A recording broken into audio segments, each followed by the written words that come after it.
Have you heard the one about the wood cutter?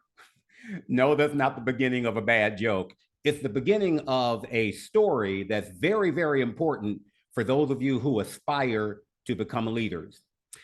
It seems that once upon a time, there was a woodcutter, young woodcutter, who approached a timber merchant and said, "Hey, I'm looking for a job and I'll be one of the best woodcutters you've ever had. I've done it for a few years. I learned from my father and my grandfather. Could I have a job with you?"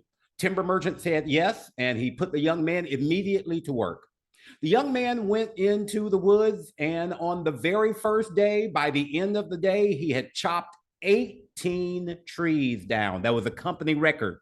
Nobody had chopped that many trees down before. At the end of the day, the timber merchant said, "Man, you're just as good as you said you were. I'll see you again tomorrow." Very next day, young man goes back into the woods and doesn't quite chop 18 trees down on this second day. On the second day, he's down to 15. I guess that wasn't so bad. But on the third day, he only chopped 10 trees. And then on the fourth day, his productivity went down to 7 trees. And by the end of the week, he was barely chopping 1 tree per day. Of course, the timber merchant comes to him at the end of the week and says, "You know what? I don't quite understand. You started out great at the beginning of the week. You started out with 18 trees a day. That was a record. What happened?" And the young man was genuinely puzzled himself. He said, "I have no idea what happened." And then the timber merchant thought for a while and he said to the young man, have you been sharpening your axe?" And it finally dawned on the young man what the problem was. He had not been sharpening his axe. And he did a great job on the first day, but his productivity went down because he was working with a dull instrument. I want to spend the next few weeks with you talking to you about how to become the best leader you can possibly be. The reason why I'm doing this is because I have gotten lots of feedback from people on my social media accounts, people who've been watching the videos, and I thank you all. So many people are watching the videos on TikTok and Instagram and especially YouTube.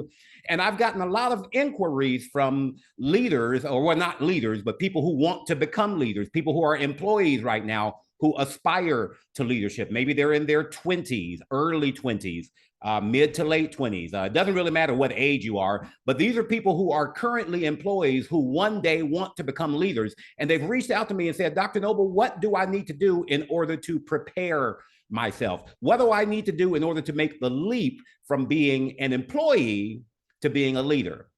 And so over the next few weeks, I want to speak to you about making the jump from employee to leader. Welcome back to the Dr. Derrick Noble Show as we talk about the things you need to do to sharpen your axe. I'm going to show you over the next few weeks things that you need to do in order to keep your axe sharp. You don't want to be like that young man who started off great and then allowed his productivity to drop. If you aspire to leadership, and let me just say this, if you've ever listened to me any amount of time, you know I've often said leadership is not for everyone.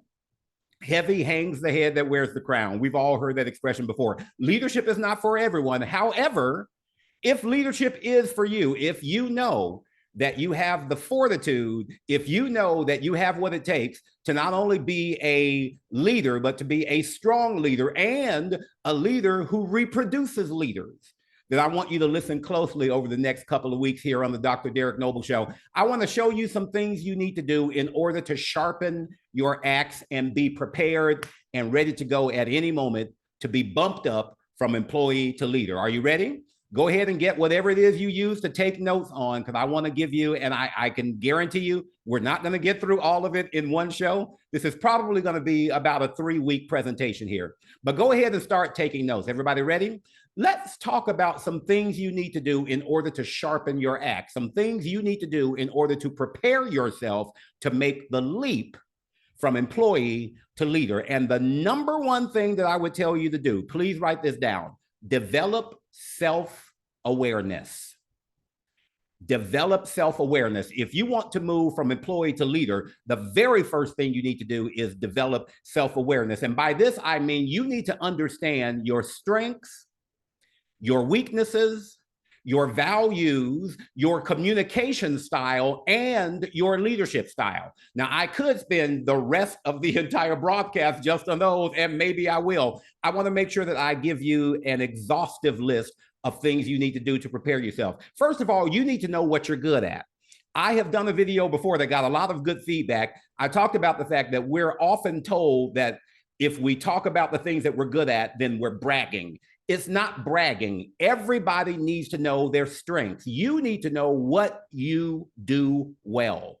You need to be able to say, hey, you know, I could do this particular thing in my sleep. This is second nature to me. Whatever it is, you need to be able to do that in your sleep. For me, I know speaking and teaching, those are second nature to me. People often ask me, Dr. Noble, do you get nervous? And I must admit, I seldom do. And it's not because I'm cocky. It's because I know this is something that I do and I do it well. In fact, it's something I've been doing well since I was a kid, even though I was a stutterer and I could barely talk. Once I finally got over my stutter and my speech impediment, give me a microphone, give me a stage, and give me a crowd, and that's where I shine.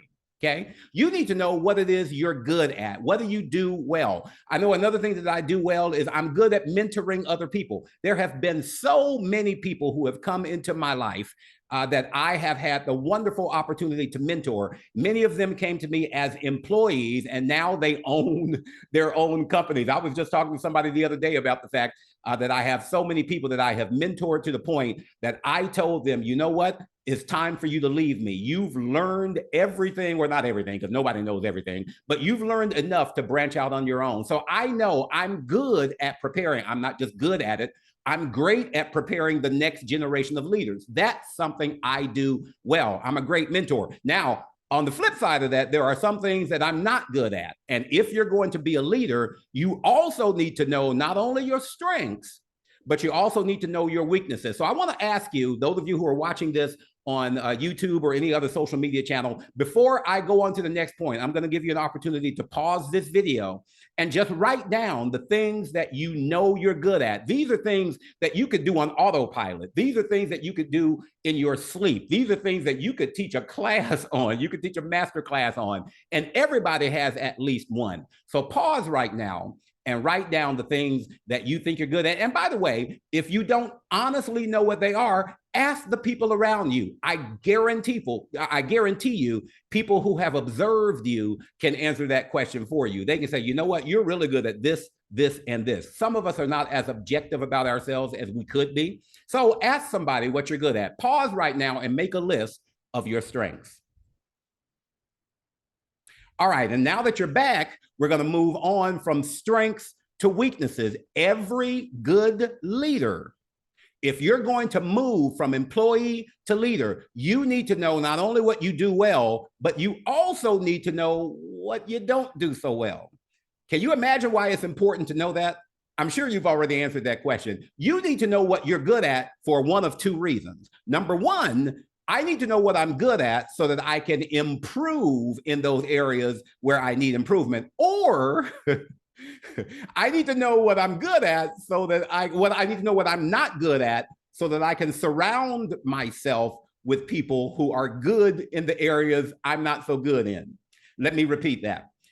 As a leader, as an up and coming leader, I not only need to know what I'm good at, but I also need to know my weaknesses for two reasons. I need to know my weaknesses because I need to learn how to get better in those areas. If there's something I'm not really good at, I need to be aware of that so that I can improve my skill in that area. But the second reason you need to know your weaknesses is if it's just one of those areas where you just can't improve your skills, and I'll talk about that in a little bit. If it's one of those areas where your skills just probably are not going to improve, you need to have the wisdom to surround yourself with people who are good at the things you're not good at. I'll use myself as an example. Remember the example I gave you? I said that I'm good at mentoring, and I'm good at speaking, and I'm good at teaching, and I'm good at writing curriculum. On the flip side of that, as a business person, I'm the CEO of my own company. I have somebody who works for me who handles finances and handles the books and handles my calendar. Guess why? I'm not good with numbers. And I know that. I hate math. I hate math. I hate charts and graphs and bar lines and number. Oh gosh, I wake up sometimes in the middle of the night in a cold sweat, remembering my days in algebra and geometry when I was a kid. Math has just never been a strong point for me. And you know what? No matter what tutor I had, math was always my lowest grade. I would have a look at my report card. It would be C. And the C was a math class, B. And the B was always a math class.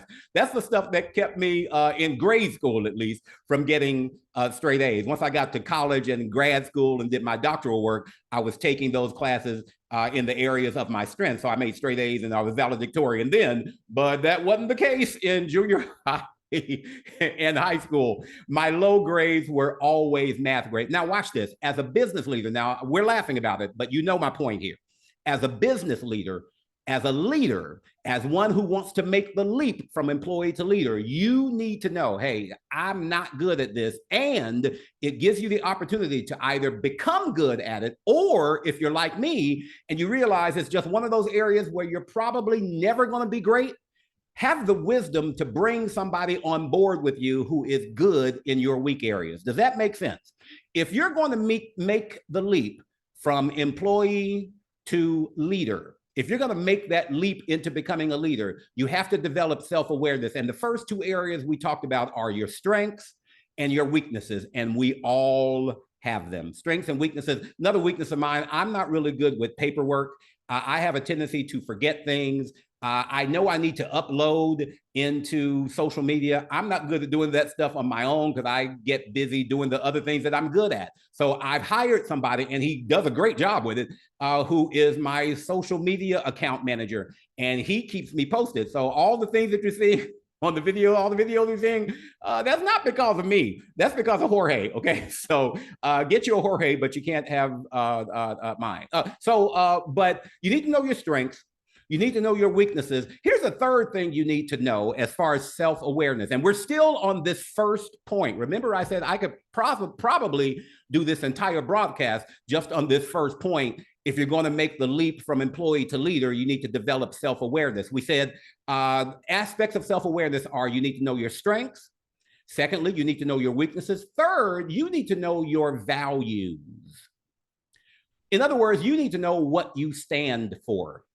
You need to have a clear idea of right and wrong in your mind and in your heart. Now, your idea may not be mine, but I will say basically, you need to do those things that don't cause harm to other people, that help other people become better at what they are and better at what they do. Help yourself at becoming better at what you do. As long as it's not intentionally causing harm to people, if it's your value, it's your value.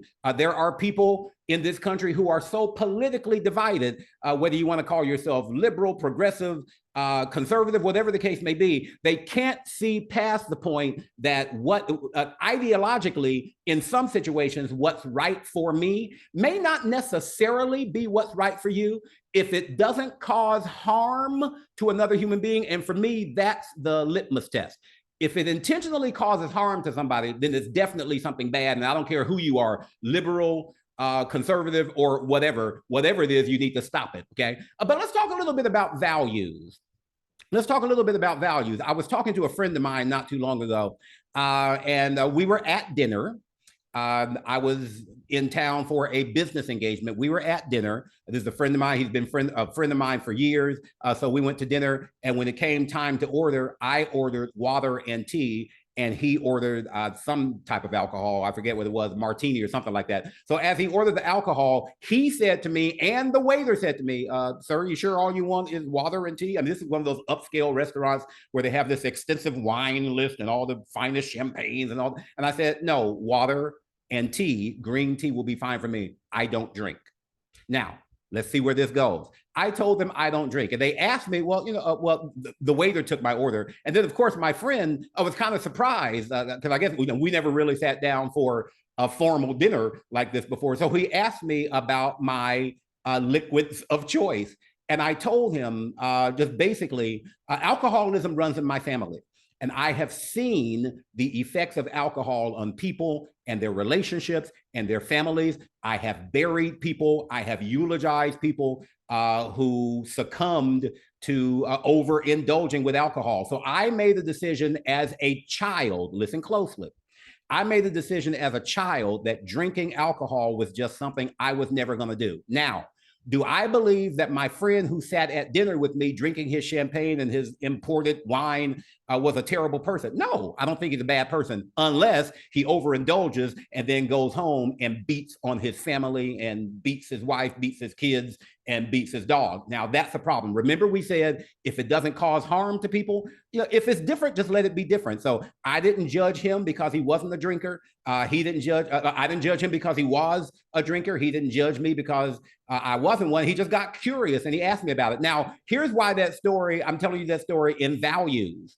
Once upon a time in my late 20s, no joke, I was offered a contract from a company that wanted to sponsor me to go around the country speaking at colleges and universities and in business organizations. Now, this sponsor was going to pay me 6 figures. Can you imagine making 6 figures in your 20s? And somebody's probably asking, okay, so how does this story end?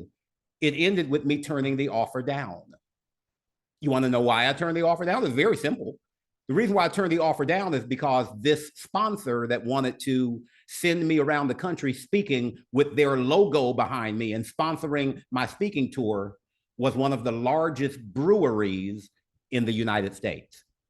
One of the largest breweries in the United States. Now, for me, my value is I don't drink. And so I turned down 6 figures and I really did not cry about it. People ask, did you regret that decision? Absolutely not. Not one bit, because my value said, this is something that I don't believe in. So this is something I have to stand against. So no matter how much money you flash in my face, my answer is going to be no. Okay, that's what I mean by values. Now, if you want to drink, that's your business, that's your liver, that's your body, you do what you want. But as for Derrick Noble, as for me in my house, no alcohol goes into me. And that doesn't mean I think I'm better or perfect, and it's not a religious decision. It's a decision that I've made that I have gladly stuck with. I know what my values are, and I will not cross them. Listen closely. As one who aspires to become a leader, you've got to have a clear idea of what you stand for. You have to know what you consider to be right and what you consider to be wrong. You have to know the type of behavior you would tolerate in the workplace and the type of behavior you would not tolerate in the workplace. You have to know what you'd be willing to speak out against, and you have to know those things that aren't a major issue to you. You've got to know whatever your values may be, and if your values are different from mine, so be it. As long as you exercising your values or me exercising my values does not cause harm, intentional harm to the other, go with what you want to go with. Drink if you want to. Don't drink if you want to. But you just need to know what your values are. Somebody once wisely said, people who don't know what they stand for will fall for anything. If you're going to move from employee to leader, you've got to develop self-awareness. And that includes knowing your strengths. That includes knowing your weaknesses. That includes knowing your values. Pause the video if you haven't already done it, and just pause for a moment. For those of you who are watching by video, those of you who are listening to my radio broadcast, of course, I know you're not pausing, but there are some people, because I'm recording this not only on video, but I'm recording this for my radio broadcast as well. So there are some people who are joining us by video. Go ahead and pause and make a list. We've already made the list of your strengths. What are your weaknesses? What are you not so good at? Whether you need to farm out to somebody else or whether you need to improve in. And then 3, what are your values? What do you stand for? What are the lines that you will not cross? Make a list. Okay, now let's continue talking about self-awareness. You need to understand your strengths. You need to understand your weaknesses. You need to understand your values. You also need to understand your leadership style. Okay, there are basically 4, and you can interchange these. These can be leadership styles or personality styles. Let's start with personality styles first, because sometimes they're a little bit different. There is a little bit of a difference, and I'll explain that a little bit later. Let's start with personality styles first. Basically, there are 2 types of personalities. Okay, there are 2 types of people when it comes to personality styles. There are task-oriented people. Some of you have heard this before. There are task-oriented people, and then there are task-oriented people, and then there are people-oriented people. It escaped me there for a moment, but it came back to me. Task-oriented people and people-oriented people, okay? Let me say that again. There are basically two personality types. For those of you who want to make the leap from leadership, from being an employee to being a leader, for those of you who want to make the leap from being an employee to being a leader, you need to understand your personality type because it's going to affect how you interact with people. There are basically two personality types. There is the task-oriented person, and then there is the people-oriented person. Let's talk about task-oriented people, okay? Task-oriented people are exactly what they sound like. The most important thing to them is getting the task accomplished or getting the work done. These are the type of people who don't need to be your buddy at work. These are the type of people who don't need to go out to lunch with you. These are the type of people who probably are not going to invite you to their son's bar mitzvah or their daughter's wedding or whatever the case may be. With them, the most important thing is we get the work done. And you'll hear them say things like this. We don't have to be friends. We don't even have to get along with each other. We don't have to like each other. We've got to get the work done. We've got to do whatever needs to happen in order to get the work done. At the end of the day, the output is more important than our relationship. Okay, now, is that right or wrong? Well, it's neither. It's neither right or wrong. It's just different. Some of you don't consider the people that you work with your brothers and sisters. Some of you don't consider the people you work with your buddies. You consider them your work colleagues who work with you to produce a certain outcome. If that's you, and there's more to say about that, but I'll just give you the basics here. You are a task-oriented person. Now, on the flip side of that, we have people-oriented people. A people-oriented person is the exact opposite. A people-oriented person says, we can't get the work done, we cannot get the task done if we don't get along with each other. If we don't like each other, if we don't work well with each other, if we don't have great communication with each other, we can't get the task done. So task is secondary. Relationships are more important. So let's talk about what makes us tick. Let's talk about our likes and our dislikes. Let's get to know one another so that we can work together as a team, so we can work together as a family. Now, again, I've already answered this, but let me ask it again. Which style is the right style? Well, there's no right or wrong here. It's just different. How many of you would say, based on hearing those basic descriptions, how many of you would say, I think I'm a task-oriented person? How many of you would say, I think I'm more of a people-oriented person? How many of you would say, it's different for me, it just kind of depends on the situation I'm in? Because that could be the case too. In some situations, I know some people who at work, and I'm kind of like this, at work, I'm very task-oriented. When it comes to work, I'm very task-oriented. When it comes to my relationships with the people that I love and the people who love me, I'm very people-oriented. So I'm task-oriented when it comes to work output. I'm people-oriented all the rest of the time. So you could be a combination. Now, can you imagine why it's important? Can you tell me why it's important to know which one you are? You've already answered that probably. It's important to know which one you are because you need to know how to relate to the other people on your team. Listen closely. There is no such thing as a leader who makes it to leadership without knowing and understanding people. You've got to know and understand people and know what they're like. And that means understanding their personalities and understanding how they approach work, okay? Some people call that emotional intelligence. I need to be able to know the type of people I'm dealing with. So if I know I'm dealing with a task-oriented person, let's say you are a people-oriented person and you're working with a task-oriented person, okay? Now, each of you need to be flexible if you're going to work well together, but as a people-oriented person, you need to understand this task-oriented person does not want to spend their time at work listening to you talk about your family vacation for an hour. Maybe they can stand it for about 5 minutes.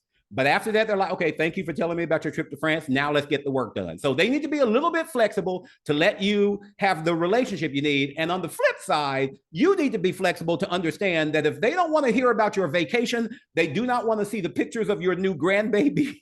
It does not mean they don't like you. It does not mean they're a bad person. It simply means they're task-oriented and they're saying, you know what?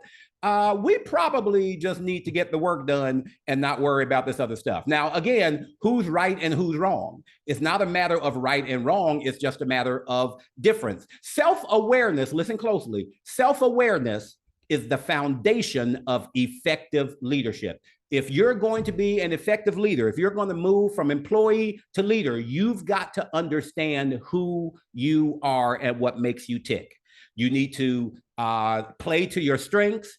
You need to work on your weaknesses or farm out your weaknesses. You need to understand what you stand for so that if something happens in the workplace that is against your values or against your morals, you take a stand for it. And that also means not just something that's against my values, but if I see somebody doing something that's causing harm to somebody else. For example, I hope you don't ever have to deal with this, but if you have a coworker that you know is making people uncomfortable with certain types of jokes, okay? You need to know, hey, this is something that I stand against, and I'm going to pull this coworker off to the side and say, you know what?